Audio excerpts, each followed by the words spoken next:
자, 오늘로 대통령 선거가 200일 앞으로 다가왔습니다. 대선 국면을 맞은 이 민주당과 이 국민의힘의 쟁점들 이 전문가와 함께 짚어보도록 하겠습니다. 네, 김현정 민주당 노동대변인, 최창렬 용인대 교수, 김재원 국민의힘 최고위원, 최병묵 전 TV조선 해설위원 나오셨습니다. 안녕하세요. 안녕하세요. 네, 주제 바로 보시죠. 자, 이제 민주당 소식부터 좀 살펴봐야 될 것 같은데요. 대권 주자인 이재명 경기지사와 이낙연 전 대표, 이 충청권에서 오늘 이제 표심 공략에 나서고 있습니다. 자, 이런 와중에 리포트에도 보셨습니다만 경기관광공사 사장에 내정됐던 이 황교익 씨가 이제 자진 사퇴는 했는데 새로운 논란이 커지고 있는 상황이죠. 이 경기도 이천물류센터 화재 당시 이재명 지사가 황교익 유튜브에 나와서 이제 먹방을 한 사실이 드러난 건데 이 사실이 그렇게 좀 정리를 좀 해주시죠, 이제 최영민 의원께서. 네, 이 사실은 경기도 지역에 있는 인천이죠. 인천 지역에 있는 한 지방 신문에서부터 비롯이 됐습니다. 예. 왜냐하면 저 쿠팡 이천 물류센터 화재가 사고가 난 것이 대형 사건이죠. 그런데 6월 17일이었습니다. 근데 화재가 발생한 시점은 새벽 5시 30분쯤에 발생이 됐거든요. 네. 자, 그런데 이재명 지사가 바로 그날 황교익 씨와 함께 마산에서 떡볶이 먹방을 찍고 있었어요. 근데 그거는 저녁 6시 정도부터 찍기 시작했습니다. 네. 자, 그렇게 따지면 그 중간에 소방관 한 분이 실종이 된 사태가 벌어졌었거든요. 예.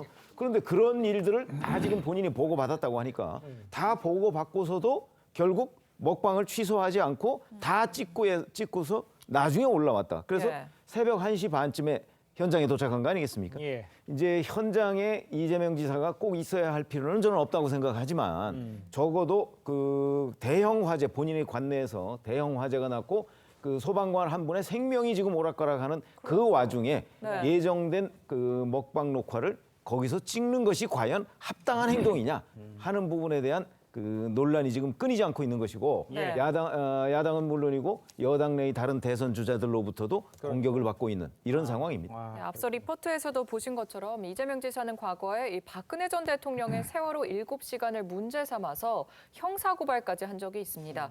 2016년에 했던 발언과 어제 했던 발언 직접 비교해 보시죠. 형법상 직무유기죄와 업무상 과실치사죄로 고발을 하는 취지입니다. 특히 10시 반부터 12시 50분 동안에 박근혜 대통령은 보고만 받고 별다른 지시를 내리지 않았습니다. 세월호 현장을 파악도 안 하고 이제 보고도 회피했던 게 문제인 거죠.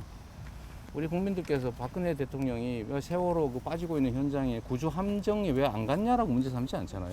저는 현장에 마산에 이제 창원에 가 있긴 했는데 제가 실시간으로 다 보고를 받았고 또 파악도 다 하고 있었고 그에 맞게 다 지휘도 했고. 네, 들으셨겠지만 이재명 지사는 박 전 대통령과 비교하는 거는 좀 적절치 않다 이렇게 얘기를 하셨는데 뭐 어떻게 보셨어요 이거? 근데 뭐 그 부분을 꼭 비교하자는 것이 아니고 저는 실시간으로 보고를 받았다고 하면서 예. 그 웃고 떠들면서 지금 이른바 먹방을 촬영하고 있지 않습니까? 예. 더욱이 그때 당시 상황이 바로 도지사 산하에 있는 그 소방본부의 구조대장이에요. 예. 구조대장이 지금 실종이 되어서 그 물류창고 안에 갇혀 있고 살았을지 죽을지 몰라서 모든 소방대원들이 구조 작업을 하고 있는 그 상황이었는데 예. 그 상황에서 자신이 지금 지휘하고 있는 부하 직원이 지금 그 화마에 갇혀 있는데 네. 그것을 지금 또 지금 실시간으로 보고를 받았다면서 화면을 보면 웃고 떠들고 하잖아요. 떡볶이가 뭐 맛있느니 마느니 저는 그게 더 엽기적이라고 생각합니다. 뭐 과거에 박근혜 전 대통령이 과연 보고를 안 받았는지 또는 어떤 지시를 했는지에 대해서도 예. 나중에 드러나기는 전혀 뭐 우리가 그때 당시에 비판받았던 그 내용이 아니라는 것도 드러났지만 그것은 예. 둘째치고 지금 사람으로서 기본적으로 해야 될 도리가 있지 않습니까? 예. 그리고 어쨌든 도지사인데 예. 도지사가 자신의 그 휘하 부하 직원이 지금 사경을 헤매고 있고 화마에 갇혀 있고 또 다른 소방대원들은 지금 그 현장 구조 작업을 하고 있고 본인들도 지금 또 심각한 상황이라고 생각해서 예. 행정일 부지사가 현장에 또 갔거든요. 그렇죠. 가 있는데 자기는 그러면 저 지방에서 그 황교익 씨하고 떡볶이 먹방을 촬영했다. 그리고 그 화면을 보면요, 그걸 오버랩 시켜 보면 좀 상당히 좀 두려운 심성이라고 봐요. 그런데 이제 이재명 지사의 입장에서는 그렇다고 모든 곳에 모든 저런 곳에 다야만 하느냐 이렇지는 않다. 다 지휘를 했다 이렇게 얘기를 하지 않습니까? 뭐 반박하실 내용이 있을 것도 같은데요. 예, 저는 이 문제는 이재명 지사가 그 즉시 그 현장에 있었느냐 없었느냐의 문제가 아니라 예. 도지사로서 그 재난 책임자로서의 의무를 이행했느냐 해태했느냐가 본질이라고 저는 생각하거든요. 예. 이재명 도지사 같은 경우에는 도정 전반을 이제 지휘하는 오케스트라의 지휘자 같은 역할 아니겠습니까? 근데 네. 각 영역에서의 역할들을 하는 분들은 따로 있는 것이고요.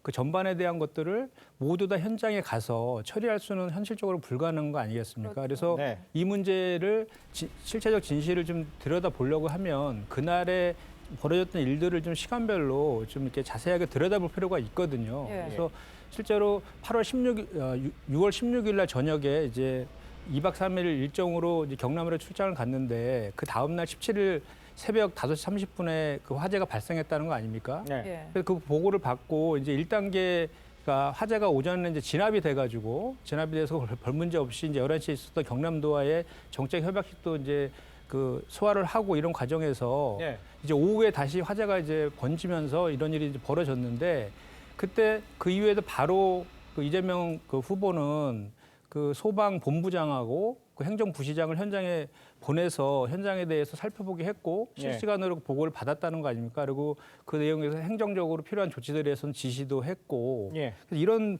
부분들을 좀 봐야 되는데 결론적으로 지금 와서 이렇게 돌이켜서 이렇게 보니까 그런 문제들이 있겠구나. 그러면 거꾸로 예를 들어서 지금 상황에서 이제 그 당시로 돌아가서 지금 이제 이런 지난 시점에서 이런 일이 이렇게 예상됐다라고 하면 예를 들어서 즉시 그 상황에서 현장에 가 있었으면 하는 아쉬움은 있죠. 당연히 아쉬움이 있고 네. 이재명 지사도 그 당시에도 그런 유감 표명을 한 거로 제가 기억을 하고 있습니다. 그런데 예. 제가 그 당시에 영상들을 몇 개 찾아봤거든요. 뉴스 영상들을. 그때는 영상들이 어떤 식으로 취재를 했냐면 2박 3일의 일정을 취소하고 새벽 1시 반에 현장에 와서 지휘를 했다. 예. 이런 식으로 이제 보도가 되어 있고요. 그다음에 또 그 장례식장에서도 그 추모사를 통해서 예.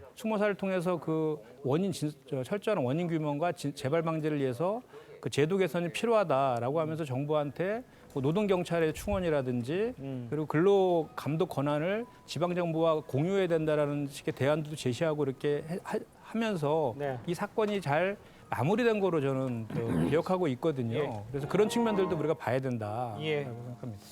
자, 그런데 이제 뭐 그런 측면도 있습니다만 이제 여당 내에서도 이제 김두관 대선 경선 후보는 소방관 장례식조차도 홍보 이벤트였는지 의심될 수 있다면서 이 강도 높게 비판을 했습니다. 내로남불이라는 비난 여야 모두에게서 지금 쏟아지고 있는 상황인데 최창규 교수님 상황이요? 그러니까 현장에 꼭 있을 필요는 없겠죠. 네. 그러나 전 핵심은 그거 같아요. 이재명 지사가 그 보고를 받을 때 이 상황이 대단히 심각하게 인지했는가 안 했는가가 중요합니다. 네. 그 심각하게 인지 안 했다면은 굳이 갈 필요가 없죠. 일정이 있으니까. 근데 그때 오전에 11시 50분쯤인가 그 구조대장인가요? 예. 실종됐다라고 보고를 받은 걸로 알고 있고 실종이 됐는데 그 보고를 11시 50분에 받았는지 모르겠어요. 어쨌든 초기에 진압이 됐다. 그 오전에 보고를 받았고 따라서 이게 뭔가 이제 가라앉겠구나 라고 인식을 했다면은 안 올라온 게 현장에 오지 않은 게 저는 이해가 갈 수 있다고 보고 네. 단지 대단히 심각한데 어쨌든 초기 진압은 됐다. 그리고 구조대장이 실종됐다라고 알면서 오후 6시인가 7시 정확히 모르겠어요. 지금 그 이른바 유튜브 촬영을 했다라는 시간이 그때까지 시간이 꽤 되잖아요. 그때까지 안 올라왔던 건 문제가 될 수 있다는 생각이 들어요. 그러니까 예. 어떻게 이재명 지사가 그 화재 현장에 대해서 그 대참사에 대해서 어떻게 인지했느냐. 그 인지를 굉장히 하면서 굉장히 심각하게 인지했으면서 안 올라왔다면은 설령 현장에 가지 않았다 하더라도 경기도청이라든지 상황실에 있는 게 맞는 거죠. 예. 그것도 군에서 위수지역이라는 게 있어요. 위수지역. 위수지역은 무슨 말이냐면은 군지휘관이 언제라도 복귀할 수 있는 정도의 거리를 위수지역이라는 말을 쓰잖아요.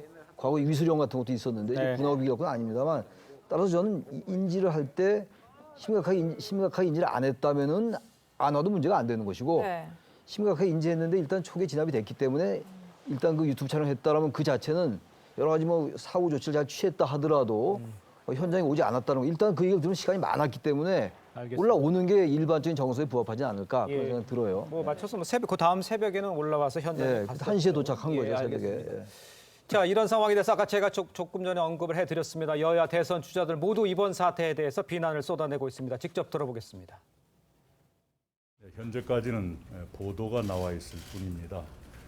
사실관계 확인이 더 필요하다고 생각합니다. 그 당시 소방관의 실종에 대해서 온 국민이 가슴을 졸이고 걱정하던 시점입니다. 그런 큰 화재가 났으면 당연히 도지사는 즉시 업무에 복귀하고 현장을 살폈어야 한다고 저는 생각합니다. 우리가 한가하게 그런 논쟁감도 안 되는 논쟁을 벌여가지고 한가한 듯한 그런 인상을 국민한테 주면 안 되겠다 싶고요.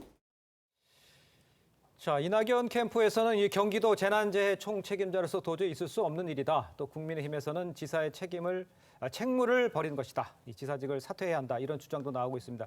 이 지사 같은 경우에 이런 것들은 어떤 정도로 책임을 져야 양해를 구할 수가 있는 상황이라고 봐야 되나요? 아니 우선 사실관계를 좀 명확히 할 필요가 있다고 생각해요. 예. 무슨 얘기냐면 이재명 지사가 6월 17일 날 먹방을 찍을 시점, 그 시점에는 분명히 그 구조대장이 생사를 모를 때예요. 그렇죠? 네, 그렇죠. 자, 생사를 모름에도 불구하고 이재명 지사는 정위치라는 거는 현장에 가든가 아니면 경기도에 올라와서 그 수원 도청에 있는 거 아니겠어요? 네. 근데 그렇게 안 했다는 거죠, 이게. 그거는 명확해요. 그렇죠? 그런데 그러면 본인의 책임이 있는 거잖아요. 네. 구조대장이 지금 생사를 모릅니다. 갇혀가지고 이런 보고를 본인이 이제 보고를 받았다고 하니까. 네. 그럼 받았다면 생사를 모르는 구조대장이 그 안에 있다는 것을 알면서도 그 먹방 녹화를 강행했다 이렇게 얘기가 되는 거잖아요. 예, 그렇죠. 그게 과연 맞는 얘기냐, 맞는 처신이냐 하는 부분인데 그 부분을 이재명 지사는 지금 인정 안 하고 있어요. 뭐 본인은 뭐 다 보고받고 현장 지휘를 했다고 하는데 현장 지휘를 마산이나 창원에서 얼마나 그렇게 정확하게 할 수가 있었겠습니까? 그리고 그 현장 지휘를 했다는 시점에는 명확하게 그 구조대장의 생사불명 사태가 계속 현재 진행형일 때예요. 그런 때에 그러니까 그런 부분을 확실하게 본인이 인정하면 인정할 부분을 지금 인정 안 하고 있으니까 저는 더 문제가 커진다고 봅니다. 아, 그렇군요. 네, 그런데 이런 시점에서 이 사태에 대해서 이 방송인 김어준 씨가 라디오에서 이낙연 캠프가 황 씨에게 친일 프레임을 건 것에 대해 사과하고 또 내정에 대한 비판은 유지하는 선에서 물러서야 정리될 것이라고 했습니다. 그런 뒤에 이낙연 전 대표 측에서 사과를 했고 이해찬 전 대표와 직접 통화를 한 뒤에 또 황교익 씨가 거취를 결단했는데 그래서 이해찬 전 대표와 김어준 씨의 영향력 이 정도로 센가 뭐 이런 얘기도 나오거든요. 제가 보기엔 이해찬 전 대표하고 김어준 씨는 이해찬 전 대표가 그럴 수 있다 치더라도 네. 김어준 이 방송인은 워낙 얘기가 많이 나오잖아요. 예. 이런 여러 가지 일을 볼 때 상당한 그 여건 내에 뭔가 글쎄 어떻게 얘기를 해야 될까요? 구조적이는 아니라 하더라도 나름대로 영향력이 공식적으로 인정되는 분위기예요. 말하자면은 단순한 어떤 앵커라든지 방송인이 아니고 김어준 씨가 무슨 얘기를 하면 그것이 여권의 그 여러 행위인자들 정치 구성인자들에게 예. 하나의 가이드라인처럼 되는 그것들이 어떤 형태로든 간에 어떤 경위가 어찌됐든 간에 예. 정착이 되고 있는 게 아닌가. 아하. 이번 같은 경우 무슨 우연의 일치인지 모르겠으나 김어준 씨가 말한 그대로 됐잖아요. 이낙연 지사 모양새는 그런 모양이 모양새가 보이죠. 됐잖아요. 그러니까 이해찬 전 대표와 김어준 씨가 언론 일부 보도에 의하면 또 정치인 어떤 분들의 말에 의하면 상황 정치라는 게 아니냐 그런 얘기를 들어도 할 말이 없게 됐다라고 생각합니다. 네. 김 최고님께는 뭐 인터뷰도 많이 나가셔서 잘 아실 텐데 그런 분위기가 있습니까? 뭐 팬덤이 있는 건 알겠으나 뭐 이런 모양새로 이어졌다 이렇게 할 때 영향력이 있습니까? 그 정도로? 저는 제가 느끼기로는 여권의 어떤 전략이라든가 또는 대선에 이기기 위한 예. 여러 가지 의 방향성을 제시하는 데 상당한 영향력이 있는 것을 많이 느끼고 있습니다. 그렇습니다. 예. 예. 그리고 또 특히 이제 방송을 하면서도 많은 사람들과 이제 주로 예. 앞으로 이제 대선 전략을 어떻게 끌고 갈지에 대해서 관심도 많이 보이고 예. 그런 측면에서는 여권에서 김어준 방송인의 어떤 주장이나 또는 그 충고 같은 것을 많이 귀담아 듣는 것으로 알고 있습니다. 저는 뭐 사적으로도 좀 그런 이야기 듣는데요. 네. 참고로 보면 과거에 이제 미국에서도 그 러시 림보 같은 사람이 오히려 뭐 공화당의 정신적 그 대표다. 예. 뭐 그런 이야기를 듣고 했었는데요. 그러나 미국의 러시 림보하고 국내 그 김어준 씨는 좀 전혀 사정은 다른 것 같은데 예. 저렇게 이제 단순히 전략적으로 뭐 조언을 하는 것을 넘어서서 직접 또 분위기를 조성하고 더 나가서 어떤 때는 편파적으로 방송을 진행해서 예. 그 상황을 뒤집어 엎으려고 하면 네. 그것은 좀 문제가 크겠죠. 아, 그렇군요. 또 이런 가운데 이 진중권 전 교수는 앞으로 좀 조심하겠다 이렇게 얘기를 하면 끝날 일이다고 했는데 이 지사가 좀 진솔하게 사과하지 않는 점을 비판을 하는 것 같거든요. 근데 이거는 어떻게 보셨습니까? 제 생각에는 이 문제는 아무래도 국민들이 일반 정서로 볼 때 납득되기 어려운 면이 많이 있어요. 예. 일단 현장에 복귀하지 않은 거. 시간이 짧았다 모르는데 시간이 꽤 있었단 말이죠. 6시나 7시나 8시 그때 이제 이른바 먹방 유튜브 촬영을 한 것으로 돼 있는데 예. 시간이 시간이 꽤 흘렀거든요. 그렇다면 일단 그 이제 지휘관이 자기의 참모도 보내고 네. 나름의 조치를 취하고 보고를 받았다면은 일단 어느 정도 시간에 올라가는 게 좀 맞는 것 같아요. 물론 그 사후 그 이후의 일정이 정말로 이거는 도지사가 빠지면 안 될 일정이라면은 나름대로 뭐 진압도 됐다라는 얘기를 들었다면은 안 갈 수도 있어요. 예. 그러나 그렇지 않다면 설령 그 상황에서 어느 정도 안정이 됐다라고 판단되더라도 큰 화제라는 것은 분명히 인지가 됐다고 저는 생각을 해요. 제가 아까 예. 인지를 심각했느냐 안 했느냐가 어떤 그 행동의 분수령이라고 말씀드렸는데 그렇다면은 저도 몇 시간에 올라갔으면 경기도청이나 경기도 상황시나 이런 문제가 안 생겼을 겁니다. 그러고 나서 근데 이제 유튜브 촬영하다 보니까 그게 유튜브 촬영이 아니라 해도 마찬가지예요. 단지 근데 지금 이제 황교익 씨와 관련이 되니까 이게 더 이제 비화한 측면이 있어요. 예. 그게 유튜브 촬영이 됐건 다른 일정이 됐건 정말로 도지사가 있어야 될 자리가 아니었다면 올라오는 게 맞다. 정의치 않은 게 맞다고 생각해요. 그거는 저는. 그래서 예. 거기에 대해서 진중권 씨 얘기처럼 진중권 전 교수 말씀 얘기처럼 사과하고 유감이다. 정말 그런 의도는 아니었다. 예. 나는 정말 그게 그렇게 심각한지 몰랐다. 그런 말을 하면 안 되겠으나 나름 사후조치를 취했다라고 해서 이거 끝내야지. 예. 이걸 계속 이렇게 나가면 아마 이 사안은 그렇게 쉽게 끝나지 않을 것 같아요. 그러니까 이재명 지사 입장에서 봐도 네. 이 사안은 사과 또는 유감 표명하는 것이 맞지 않을까. 전략적으로도 그런 생각이 듭니다. 예.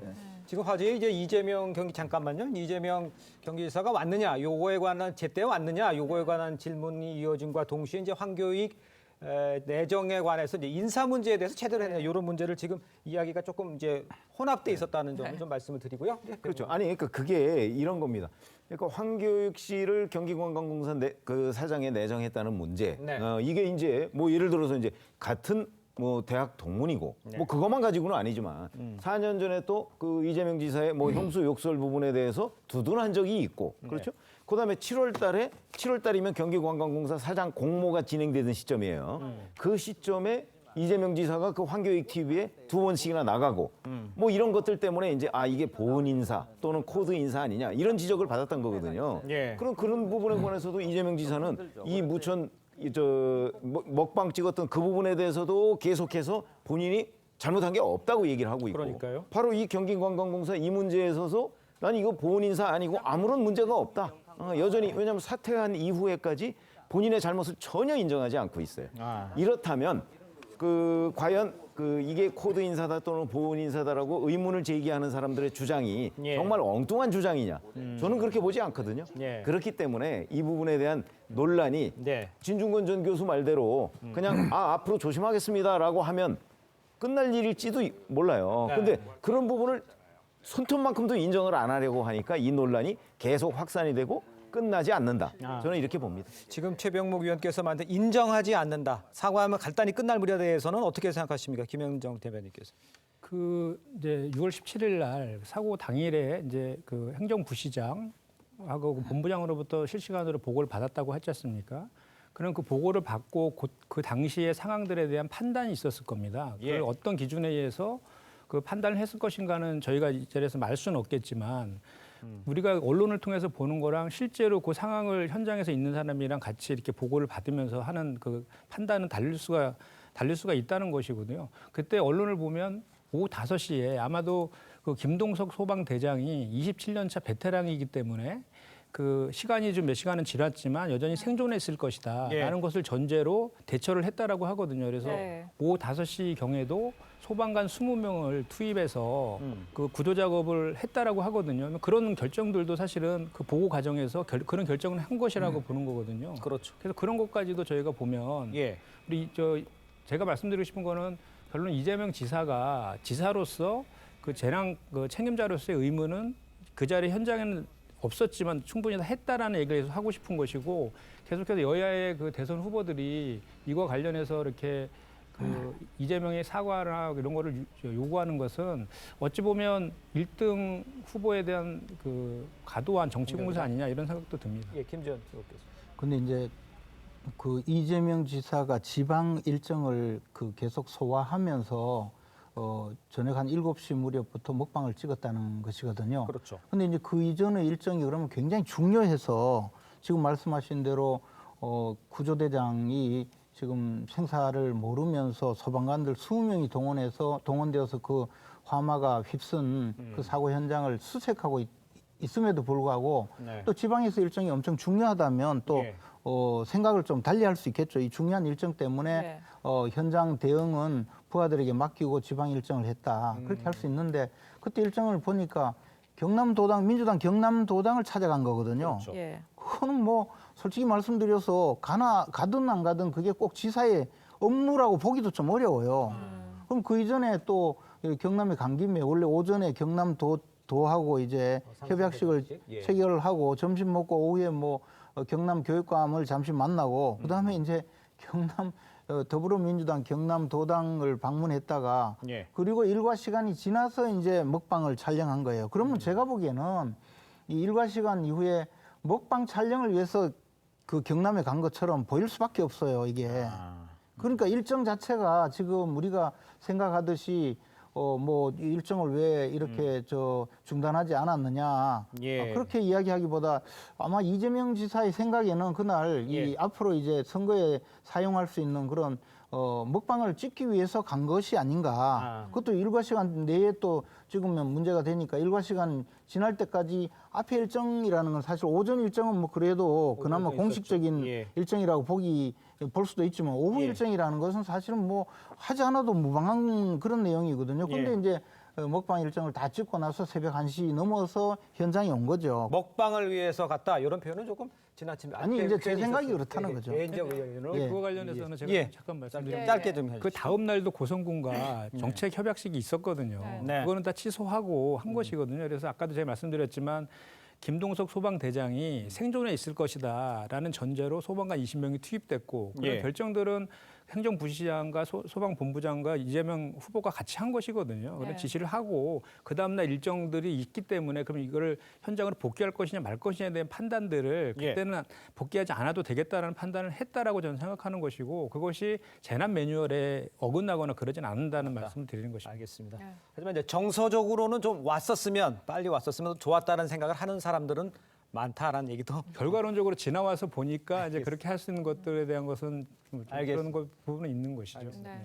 자, 저희는 다음 주제로 좀 빠르게 넘어가 보도록 하겠습니다.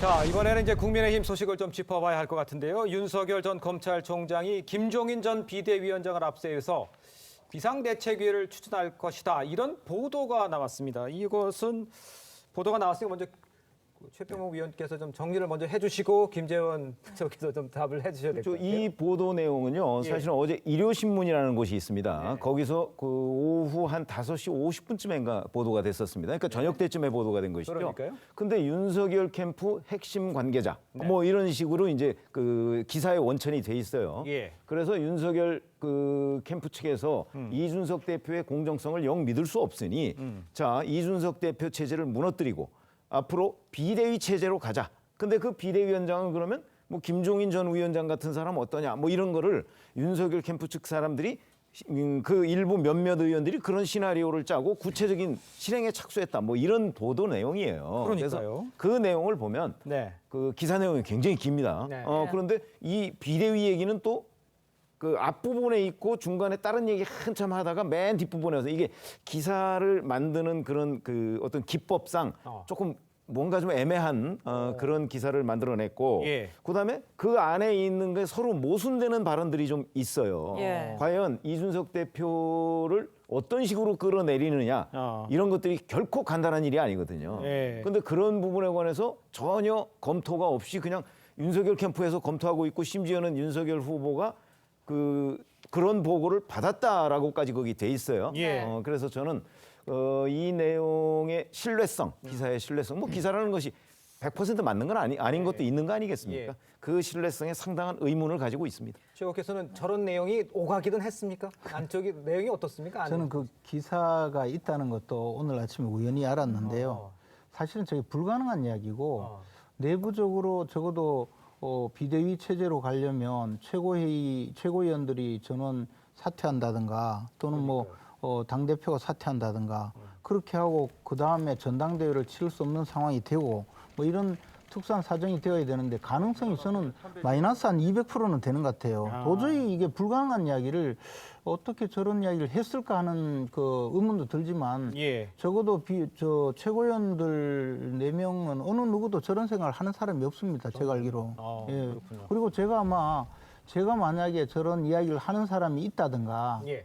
만약에 정말 기사 내용대로 윤석열 총장의 캠프에서 저런 이야기가 오간다면 그 사람들은 찾아내서 전부 징계를 해야 돼요. 이건 말이 안 되는 이야기고 또 하나는 가능하지도 않고 또 저런 이야기를 하는 것 자체가 대선을 앞두고 예. 당의 분열을 획책하는 해당 행위죠. 또 최 전 원장은 이준석 대표를 흔드는 정치를 그만하라. 윤 전 총장은 비대위를 검토한 적이 없다. 이렇게 했거든요. 근데 당내 잡음이 그럼 계속해서 나오는 이유가 있을 것 같아요. 기사가 나오는 이유가 이제 국민의힘 내부 이제 우리 김채호 의원께서 말씀하셨습니다만 왜 이런 황당한 기사가 나올까를 한번 되돌아볼 필요가 있을 것 같아요. 예. 지금 최근에 다들 얘기가 많았던 겁니다만 당 대표와 유력 주자와의 그 갈등 이게 상당히 지금 오래 지속되고 있잖아요. 입당할 때부터 그렇고 그러다 보니까 이 당 대표와 주자가 보완 관계가 아니라 갈등 관계가 되고 말았어요. 제가 대선을 쭉 지켜봤습니다만 87년도 이후에 당 대표와 이렇게 유력 주자 간의 이게 보완 관계가 아니라 무슨 대체 관계 또는 갈등 관계로 간 걸 처음 보거든요. 이런 일이 있다 보니까 이런 그야말로 황당한 기사가 나오는 거거든요. 지금 말씀하신 것처럼 지금 비대위가 나올 상황이 전혀 아니거든요. 네. 나올 수가 없죠. 우리 국민의힘과 지금 민주당이 지금 이 주자들이 얽혀가지고 1, 2위 막 다투고 있잖아요. 근데 어떻게 비대위가 나옵니까? 이건 상상이 안 가는 기사인데 기자가 그렇다고 아무런 근거 없이 쓰지는 않았을 것이고 어떤 뭐 누구와의 대화 끝에 뭐 약간 부풀려 섞거나 이랬을 거예요. 워낙 이런 기사가 많으니까 또 시사지에 이런 게 많잖아요. 아무튼 이런 기사에 대해서는 더 이상 뭐 논평할 가치가 별로 없는 것 같고 어쨌든 간에 국민의힘이 왜 이런 기사까지 나오게 됐는가를 성찰할 필요는 있다. 그런 말씀 드립니다. 네, 또 이런 가운데 서병수 경선준비위원장은 사퇴 의사를 밝히면서 이 대표를 향해서 쓴소리를 했습니다. 어제 발언도 직접 들어보시죠. 공정성과 객관성에 대해서 의심을 받는 그런 처지에 대해서 경선준비위원장으로서 상당히 자괴감을 느끼고 책임을 지고 오늘부로 경선준비위원장직을 내려놓겠습니다. 그리고 거론되고 있는 선거관리위원장도 맡지 않겠습니다. 이준석 대표가 잘못한 것이 많다고 봅니다. SNS라든가 또는 너무 잦은 인터뷰, 민감하게 반응하는 것, 이런 자세는 반드시 고쳐야 된다고 생각을 합니다. 자, 지금 들어보셨습니다만 이 서병수 경선준비위원장은 사퇴를 하면서 이준석 대표를 강하게 비판했습니다. 두 사이의 관계가 좋았던 것 같은데 두 사람 사이에 어떤 일이 안에서 있었던 거라고 볼 수가 있어요. 근데 사실 이제 서병수 위원장께서 우리 최고회의에 출석해서 이제 경준이의 그 경선안을 보고하는 자리가 있었거든요. 그날도 똑같은 저 내용을 똑같이 비공개 회의에서 직접 그 이준석 대표 앞에 똑같이 이야기를 했습니다. 그런데 이제 그 내용이 뭐 비판을 하고 나무래고 이런 문제가 아니고 이런 지금 당내에서 이런 분란이 일어나게 된 원인 중에는 우리 이준석 대표님의 문제도 있으니까 좀 자제해달라. 그렇지 않으니 지금 이렇게 앞에서도 보다시피 중립성, 객관성 뭐 이런 데 대해서 의심을 받는 사태가 되었다. 그렇게 좀 애정어린 어떤 부탁의 말이었지 두 분 사이에 뭐 사이가 나빠졌다든가 또는 그것을 가지고 뭐 다투었다든가 저는 그렇게 보지는 않습니다. 그리고 아마 또 개인적으로는 서병수 위원장은 자신은 노력을 열심히 했고 경선 준비를 위해서 혼신의 힘을 다했는데 결국은 외부적 요인, 특히 이제 이준석 대표의 좀 그 어떤 그 지금까지 보여준 SNS의 글이라든가 언론 인터뷰라든가 이런 것 때문에 조금 취지가 왜곡된 것이라는 인식은 좀 있는 것 같습니다. 그런 예. 그런 면에서 지적한 것 아닌가 생각합니다. 그 정도로 이해하면 되겠군요. 또 당원 예. 게시판에는 이준석 대표의 사퇴를 촉구하는 글까지 막 올라오고 있거든요. 근데 이 대표가 좀 어떻게 달라져야 한다 이렇게 생각하시는 게 있나요? 아니 그 핵심은요. 사실은 지금 그러니까 국민의힘 당원들 중에는 이준석 대표를 지지하는 사람도 많고 네. 윤석열 후보를 지지하는 사람도 많습니다. 그렇죠. 그러니까 그 당원 게시판에는 서로 그 사람들이 양쪽이 게시판 사이에서 공방을 벌이게 돼 있어요. 네. 그러면 예. 이 문제의 해결법은 어디에 있느냐? 왜냐하면 지난 그 이준석 대표와 윤석열 전 총장 또는 이준석 대표와 원희룡 전 지사 간의 갈등의 핵심에 보면 네. 저는 이준석 대표가 아까 서병수 위원장도 지적을 했듯이 그 많은 SNS를 또 그다음에 본인이 싸워야 할 곳은 여당인데 야당 내하고 싸우거나 아니면 야당 내 야권하고 싸우거나 뭐 이런 일들이 많았거든요. 그렇죠. 그러니까 기본적으로 이 상황을 이제 뭐 어제부로 대략 봉합은 됐습니다만은 앞으로 이런 일이 생기지 않도록 하기 위해서는 이준석 대표가 예. 야당 대표로서의 정체성 이걸 하루빨리 찾아야 되고요. 예. 그다음에 경선 과정에서는 그 중립성에 대해서 의심받을 만한 행동을 하지 말아야 한다 이렇게 생각합니다. 자, 그런데 이제 이준석 대표는 오늘 대선 버스를 사람들이 운전대를 뽑아갔고 또 페인트로 낙서하고 의자 부수는 상황이라고 또 말을 했습니다. 이준석 대표가 고민은 많아 보이는데 이준석 대표, 국민의힘의 제1야당의 젊은 리더십은 어떻게 평가를 하십니까? 우리 김현 전 대변인.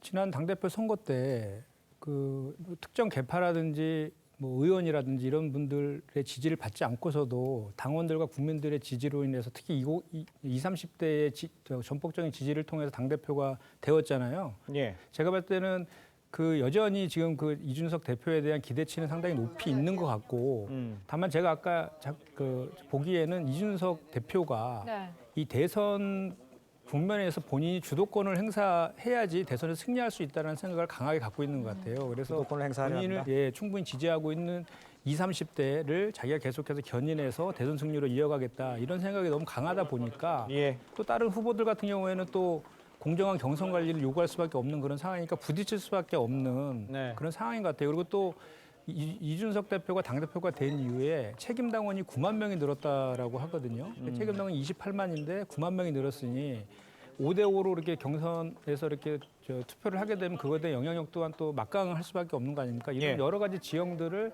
최대한 활용하려고 하는 것 같고 각 후보들은 아까도 이제 최재형 그 후보 측에서 비대위원장 그거를 제기했다라고 하는데 얼마 전에 있었던 원희룡 그 후보하고 이준석 대표 간의 그 관계도 네. 각 후보들이 이제는 사실은 이 대선 후보가 되려는 거대한 권력 투쟁의 장이지 않습니까? 네. 그렇다 보니까 본인들의 존재감을 계속해서 어떤 방식으로든 드러내려고 하는 것 같아요. 네. 그래서 이런 국면이기 때문에 앞으로도 이제 26일 날 그 선관위가 이제 출범하지만 여전히 뭐 이렇게 그 경선 그러니까 뭐 예를 들어 토론은 어떤 방식으로 몇 회를 할 것인가 또는 뭐 역선택 방지 조항을 둘 거냐 말 것이냐 등등 해서 또 네. 선관위원장은 누구를 할 것이냐 관련해서도 계속해서 지속적인 이런 갈등들은 지속될 것 같습니다. 네.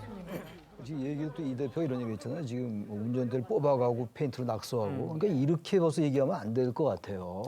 갈등이 굉장히 많아졌잖아요. 네. 지금 이제 와서 대선 국면이고 경선 국면인데 잘잘못을 따지는 게 당으로서 별로 유익하지가 않거든요. 예. 그러니까 상당히 많은 시간 동안 논란이 됐다면 저는 이런 언급은 좀 삼가하는 게 맞다고 저는 생각해요. 예. 그리고 정치라는 게 결국은 여러 사람들의 세력을 잘 모아가지고 예. 어떤 합의를 모색해 나가는 거라고 한다면 지금 이 당대표로서 지금 대선에 출마하려는 12명인가 3분인가 계시잖아요. 예. 이분들이 각자 생각이 다르고 그걸 파워 스트러글이거든요, 지금. 그렇다면 여러 가지 갈등과 파열음이 나올 수밖에 없어요. 그럼 당대표가 네. 이걸 잘 조금씩 이렇게 다듬고 가야죠. 처음에 변화, 혁신 그리고 여러 가지 그 4.7 재보궐선거 승리도 그렇고 예. 많은 공을 쌓았는데 지금 이제 많은 사람들은 이 대표에 대해서 상당히 그 긍정적 평가를 하는 분들도 이 대표가 문제가 있어라고 좀 하는 경향이 있는 것 같아요. 그러다 보니까 이 대표는 일단 당 대표로서 그 후보가 결정되면 또 당 대표는 물러나게 돼 있잖아요. 당원에 의해서. 네. 그럼 지금부터 좀 큰 나이는 좀 젊지만 예. 당 대표 아닙니까? 당 대표로서 이 주자들 이렇게 아우른다.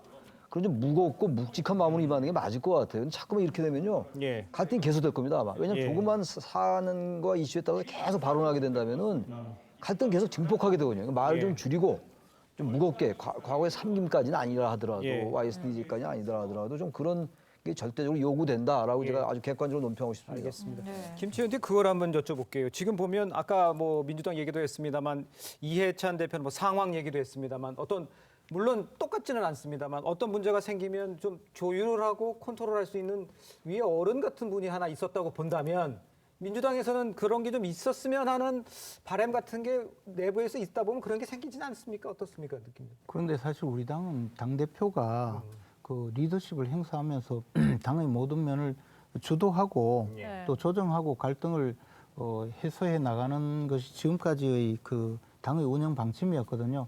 근데 최근에는 이제 아무래도 이준석 대표가 오히려 갈등의 한 축에 서니까 예. 이 조정할 수 있는 역할을 못하게 되는 그런 상황이 돼버렸죠. 그래서 특히 이제 지금 역대 그 대통령 후보 경선을 관리하는 선거관리위원장이 이렇게 중요한 적은 처음이에요. 대부분 그냥 뭐 그냥 당헌 당규에 나와 있는 대로 경선을 진행하면 되었기 때문에 은퇴하신 우리 뭐 국회의장을 지내셨던 그랬었죠. 그분 또는 뭐 당 대표를 지내셨던 저 원로들이 오셔서 좋은 말씀으로 이제 관리를 해주셨는데 지금은 이제 선거관리위원장 놓고도 이것이 이제 갈등의 소지가 됐거든요. 예. 이런 것은 참 걱정스러운 상황이 분명히 맞습니다. 예. 저는 이제 그 과정에서 선거관리위원장이 누가 왔으면 좋겠냐라고 하면서 이 언론에서 김종인 위원장이 어떠냐라고 네, 언급을 하길래 해주셨죠. 그분은 오실 가능성은 없지만 뭐 그런 분이 오셔서 좀 호통도 치고 했으면 좋겠다고 했는데 그거조차 논란이 될 정도로 지금 당이 굉장히 좀 그 민감한 상황이 아닌가 그런 예. 생각이 들었습니다. 예. 그 보시기에는 그럼 지금 이 상황이 지금 뭐 윤석열 총장도 침묵하고 있고 지금 침묵하는 이 상황대에서는 그럼 윤석열 총장이 좀 유리한 상황이라고 봐야 됩니까? 원희룡과 이준석 대표가 이렇게 부딪히는 상태에서 가만히 있는 상태는 윤석열 총장한테 무지하게 유리한 상황이라고 봐야 됩니까? 윤석열 전 총장으로서는 사실은 이 부분에 굳이 나설 이유가 없는 것이죠. 왜냐하면 본인이 나서면 자칫 잘못하면 갈등이 증폭이 돼요. 예. 그래서 저는 윤 전 총장은 전략적으로 지금 그 말을 삼가고 있는 것이다 이렇게 생각을 하고요. 네. 결국 이 문제의 해법은 원칙으로 돌아가면 되는 거예요. 원칙은 뭐예요? 경선을 관리하는데 누구한테 치우치지 않으면 되는 거예요. 예. 그런데 지금까지 이준석 대표는 그렇지가 않다 이런 비판을 많이 받았거든요. 예. 그러니까 이준석 대표가 지금까지의 마음을 초심으로 돌아가서 예. 정말 나는 누구한테도 불리하거나 유리하게 하지 않겠다. 본인이 그동안에 여러 가지 해놓은 말이 있지만 예. 그런 걸 다시 한번 다짐하고 선언하고 그걸 행동으로 옮기면 예. 자연스럽게 해소될 문제인데 아까도 보면 SNS에서 결국은 전부 다 남탓만 하고 있어요. 예. 자기는 아무 잘못이 없는 것처럼 얘기를 하고 있거든요. 예. 자기는 경선 버스를 정주행을 하려고 하는데 누가 와서 운전대 뽑아가고 뭐 의자 부수고 그랬다는 게 이게 객관적 상황과 저는 맞지 않다고 보거든요. 그러니까 저런 태도를 이준석 대표가 고치지 않는 한 예. 아마 이 갈등은 굉장히 오래 길게 갈 것이다 이렇게 생각합니다. 그러니까 다시 여쭤볼 수밖에 없는데 지금 바뀌지 않는 한 근데 저도 안 바뀔 것 같거든요. 어떻게 저런 상태에서 어떻게 수습되고 봉합되고 물론 비전 발표에 나올 수는 있겠죠. 윤석열 총장이. 그러면 어떻게 이게 갈등이 봉합이 될 수가 있는 겁니까? 근데 이제 저 경선 버스라고 할 때부터 저는 조금 걱정스러운 게 그 경선 버스를 누가 운전할 거냐. 그러니까 이제 그것을 당대표가 운전해 가면 사실 주자들이 대통령 후보들이 승객이 되잖아요. 예. 그러면 목적지를 당대표가 결정해서는 안 되거든요.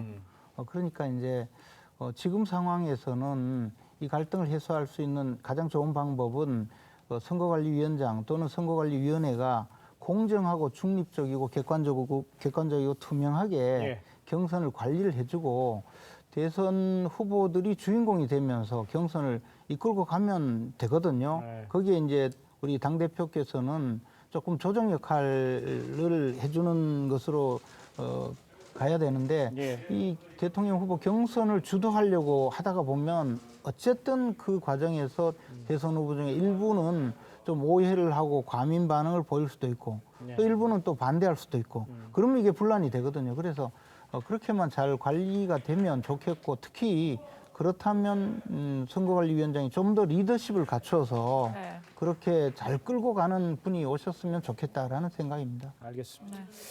자, 네 분과는 여기서 인사 나누겠습니다. 고맙습니다. 감사합니다. 감사합니다.